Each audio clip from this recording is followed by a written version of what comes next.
పండగ వేసుకుంటూ వచ్చేది. నలుగురు ఐదుగురు, నేను, సుధాకర్, హరిప్రసాద్, రాజేంద్ర ప్రసాద్ అందరూ చాలా సరదాగా ఉండేవాళ్ళం.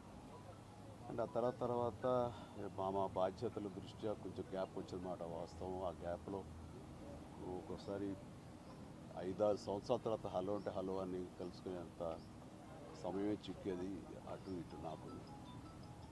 అదేం యాదృచ్ఛికో తెలియదు. జస్ట్ 10 రోజుల క్రితం నేను సినిమా చేశాను మన మంచు పల్లకి. అప్పుడు మనం చేసింది మళ్ళీ తిరిగి దాని ఇన్స్పిరేషన్ తోటి కొత్త కంటెంట్ తోటి మళ్ళీ 5గురు కుర్రవాళ్ళు ఇప్పుడు పెద్దవాళ్ళు అయితే ఎలా ఉంటారంటూ ఒక స్టోరీ చేశాను.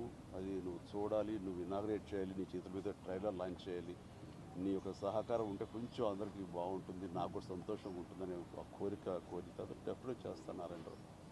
అండ్ ఒకసారి సినిమా రిలీజ్ డేట్ పడగానే నేను అన్ని రకాలుగా నేను అడిగావు కాబట్టి చేస్తాను అన్నాను.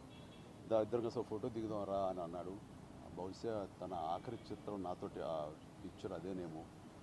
అండ్ చాలా గంట పైగా ఇద్దరం కూర్చొని మాట్లాడుకున్నాము, మనసుకి మాట్లాడుకున్నాము, ఆరోగ్యం గురించి అడిగాను, ఎలా కేర్ తీసుకుంటున్నావు, వాళ్ళు నెగ్లెక్ట్ చేయకూడదు అంటూ అన్నీ చెప్పుకొచ్చాను. కొంచెం మొండి మనిషి, అదే పోతాయి మనకేం రావు, మనకేమి కాదు అనే ఒక భరోసాతో ఉన్నారు. అంటే సంతోషం అనుకున్నాను.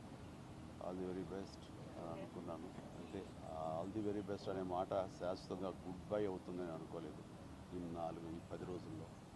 అండ్ ఎక్కడున్నా సరే మా నారాయణరావు ఆత్మ శాంతి చేకూరాలని అండ్ వాళ్ళ కుటుంబ సభ్యులు 50 మందికి, వాళ్ళు నా కుటుంబ సభ్యులే, వాళ్ళకి నా ప్రగాఢ సానుభూతిని తెలియజేస్తున్నాను.